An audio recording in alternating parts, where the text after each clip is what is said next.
response to the 2008 crisis, which was one of the big villains of your piece. But, of course, what happened after 2008 was, amongst other things, that governments, national governments, bailed out numerous banks, which, according to a market fundamentalist, taken literally, should have failed. They should have gone bust. And then pumped hundreds of billions, and across the wider West, trillions of dollars and euros into the economy in neo-Keynesian fashion. So my question is a very simple one. Could you define market fundamentalism in the sense in which you're using the term? The point I was making was that the political failure that I identified wasn't the crash or market fundamentalism. It was the failure of the response to the crash. And I think that the pumping in, the Keynesian attempt to rescue the system, which breaks the rules of government intervention, have been, as I understand it, designed and engineered to allow the banks to then be reprivatized, to continue as they were. And I see no sense of a political system saying we are now going to take command of our economy. The dominant ideology which we accepted for globalization is one that we are now seeking to replace. So although they were not living up to the pure market principles of neoliberalism by their intervention to save the system, they were still trying to save that system. And they were still, when the banks went to them and said, we're just too big to fail, they coughed up. And they didn't then turn around and say to the public, fine, we are now going to take over the banks. So I think the point I'm making I'm looking in particular, I thought I was trying to be very careful and specific about this, that there's a political system failure, not simply an economic one.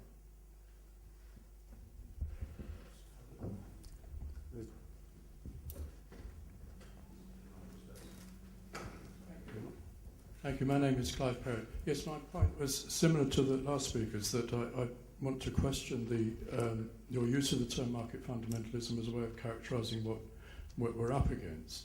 I think it's corporatism of government, corporate capitalism is a much more accurate description. Because as the last speaker said, if it was really market fundamentalism, the banks would have been allowed to fail. So in fact what we're dealing with could be more accurately described as a sort of socialism for the rich. And this paints a very different picture of what actually is going on, I think. And with regard to what you said about the Occupy movement, I don't think what you said was disingenuous at all. And I think that the 1%, 99% slogan is enormously effective and enormously important, and actually revives a rather important element of Marxist thought, which is that we move to a position in which there is a small ruling class versus everybody else. And so that's a very important movement conceptually. I think one of if the movement is kind of fledgling, of course one of the issues that you raised to do with nonviolent direct action, for instance, this needs, as CND found in the 80s, this needs training and discipline. There are very big issues about to what extent people are prepared for the kinds of onslaughts that are likely to happen against these kinds of movements if they continue, as we see already in Egypt. So there are a number of issues there. But I do think the term market fundamentalism is misleading.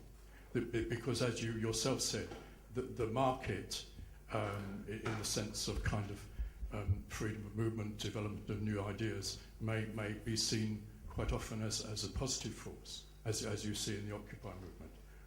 We're up against corporatism, right? And the most extreme version of corporatism we see in the Murdoch Empire. This is the enemy. It's nothing to do with the market. I think that's important.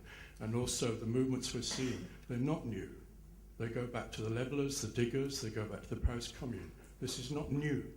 This is a revival of a very old democratic communal impulse. Well, I'm proud to be called a leveller.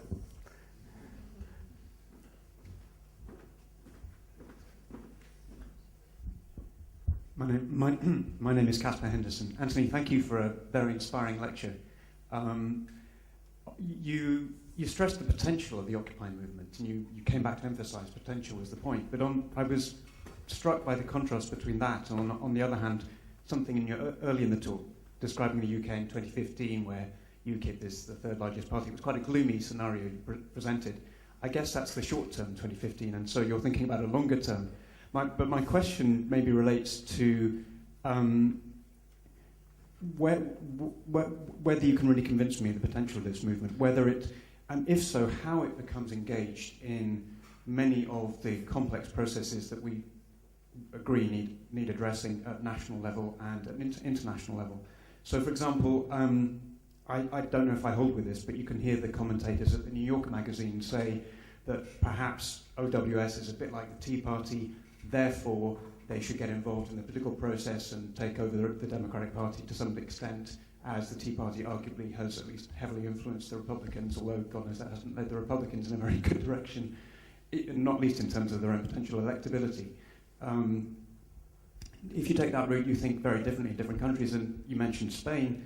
The Occupy was in May, June. We've just had an election where the two largest national, as opposed to nationalist parties, are run by old guard guys in their 50s and 60s. Those parties have not been reformed. It doesn't look very promising for the next electoral term. So one of the questions could be how Occupy movement involves itself in national politics very differently in different countries. Right.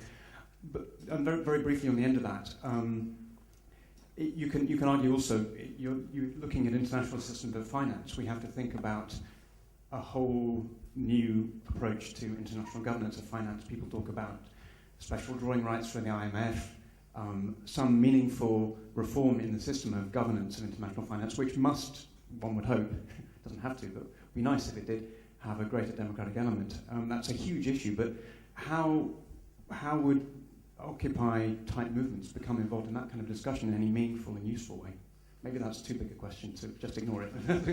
Well, there are a number of different ways. Very briefly, I just respond. One, in my gloomy scenario, it wasn't gloomy for Scotland, who gained their self-government.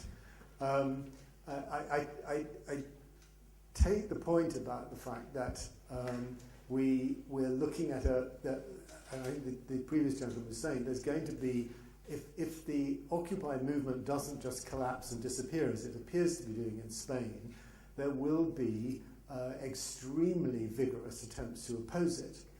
And I wasn't trying to present a rosy scenario. I think this is the time for really serious thinking. And I think the issue of how, if they are saying something politically which people want to hear, which resonates, this then gets translated into the political system, which is closed to that discussion. That's precisely why they've had this effect. This is a very difficult question. I know, we've had various challenges in our kingdom, in the British section of Open Democracy. One of them is a call for us, I don't know whether you want to say anything about this, Andreas, to start our own political sort of party. I mean, to actually just take this to the people. And do we have a political system which is open enough to do that? And there have been various other sort of challenges. And I agree, this is very, very serious. And I would also say, in reflection on this, it's not about the international financial system, but I've just published a piece in Open Democracy reflecting on the Charter 88, the constitutional reform experience, which I was heavily involved with from 1998, and which I think is over. And I try to set out why I think the system, the British state itself, is no longer coherent enough for you to make this kind of a sort of radical but reforming, coherent critique and campaign for its change, and that any sort of change has now got to take on, and this is where I think there is fundamental agreements, it's corporate power, not the theory of market fundamentalism, that is the problem and is supporting our political system.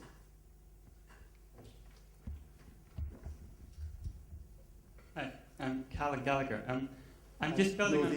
One of the editors of Oxford Left Review, which you can buy at the... Yeah, please pick them up at the end. But I wanted to draw on, I think it was an interesting point about the identitarian crisis, that political identity and involvement you need to have some sort of connecting motivation that you are a part of. And in one sense, what Aaron said about how in Spain and in America there was a sense of that was more part of the political culture, to involve yourself in these huge movements. While at the other end of the spectrum, you need to have identity and involvement. You made the point about we need to get involved again in local government. Now, one of my points I'm skeptical about Occupy is that it doesn't have the connection to the political identities that it's actually involved in. And so I think that a lot of particularly younger people looking to get involved in politics, some will go to these extreme or these different modes of doing it in the Occupy movement. Others will follow the career path. There's no real crossover. And I think that's the case in some big countries. I think in smaller countries where you're not seeing such an Occupy movement, it's because people are more connected to and more understanding of and have more of an identity with the political structure as it already exists.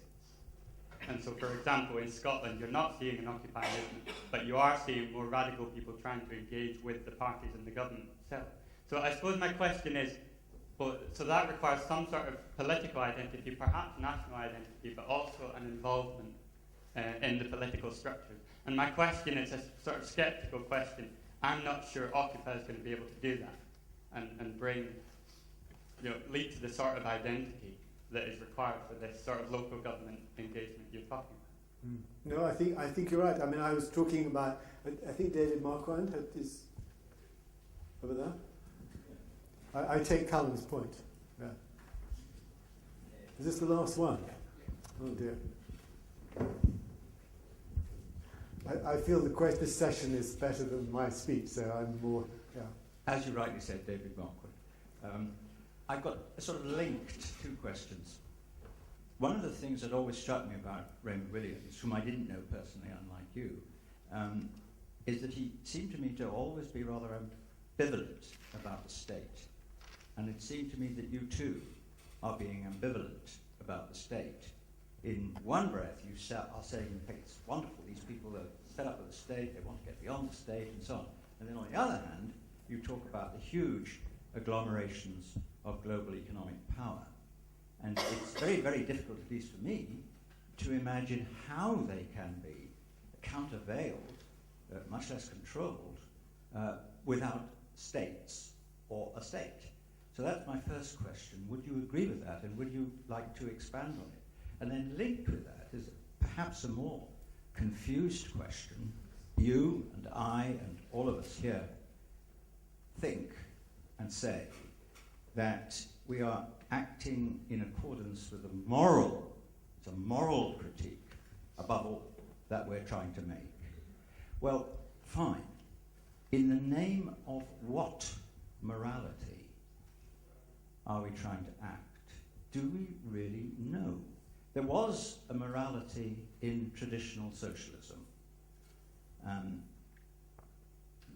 Straightforward, simple, you've talked about it.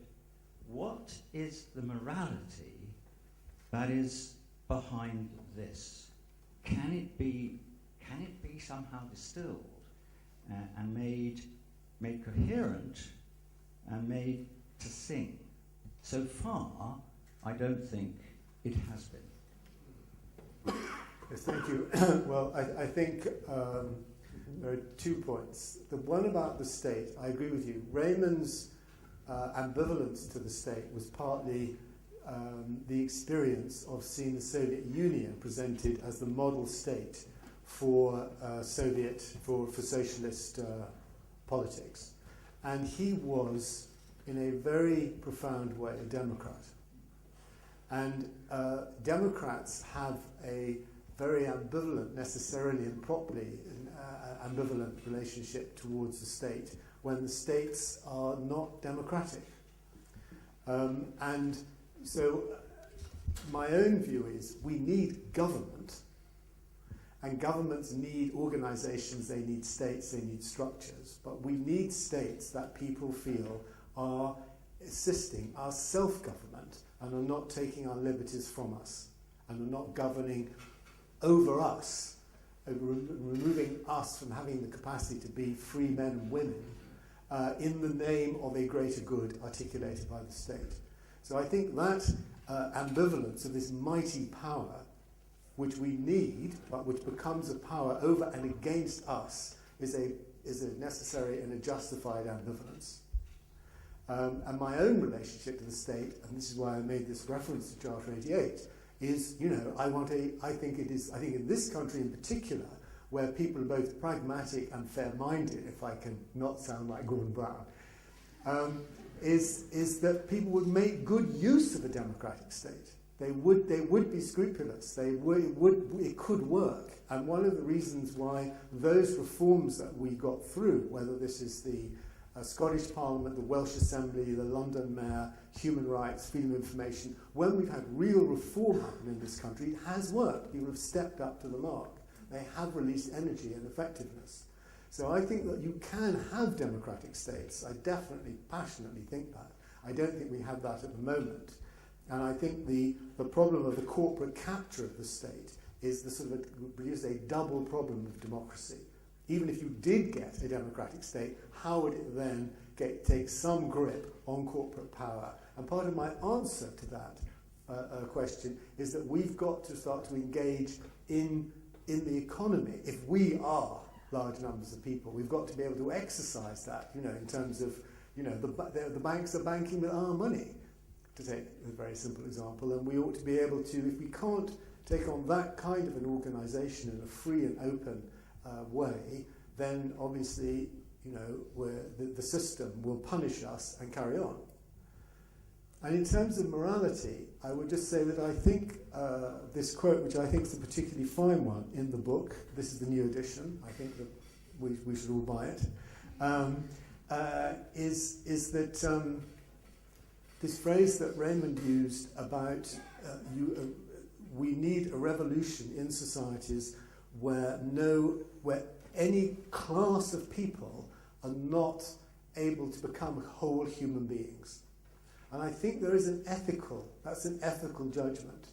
And what it's saying, where I think I was glad about reference to the Levelers, where it links back to the classic Quentin Skinner argument about republicanism, is that it's saying that, which has a notion that our liberty is threatened if the liberty of another is taken away. It's not simply a private liberty, not simply the negative liberties of Isaiah Berlin, but our liberty depends on the liberty of all. We are not free people if other people are subject to arbitrary power, of an arbitrary power that's over us. And so that says that we are not whole human beings unless all of the human beings in our society also have the capacity and the entitlement to become whole human beings. I think that is the starting point of a political ethic.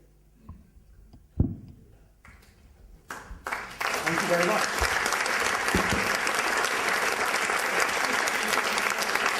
I didn't bring in the political public space.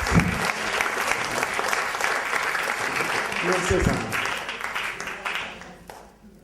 Well, thanks very much. Your applause preempted my comments about what we've had. And the only thing I would add is that clearly there is enough material in what's been said in the last hour or so for this discussion and debate to go on, which it will, we hope, in many different spheres. I mean, I know, for example, that there will be a discussion and debate based on what we've had today in the Blue Mug pub in Leek, North Staffordshire, next January.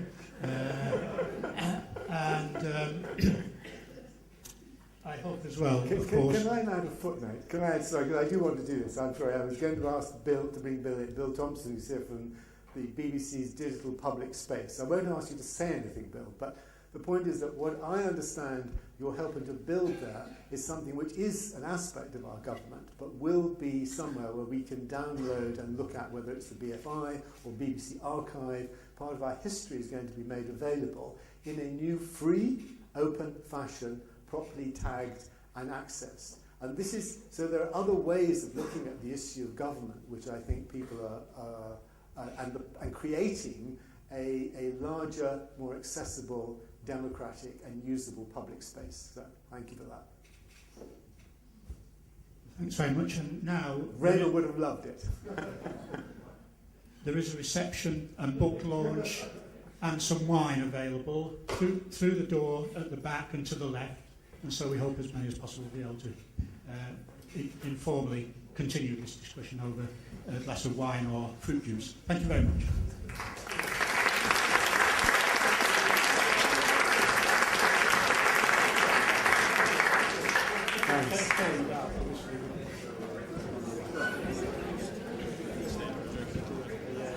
Comments? There were. It was good. It was very useful. It made some Just you pass through the front. Yeah. Just the kind of brutalist 70s quotes.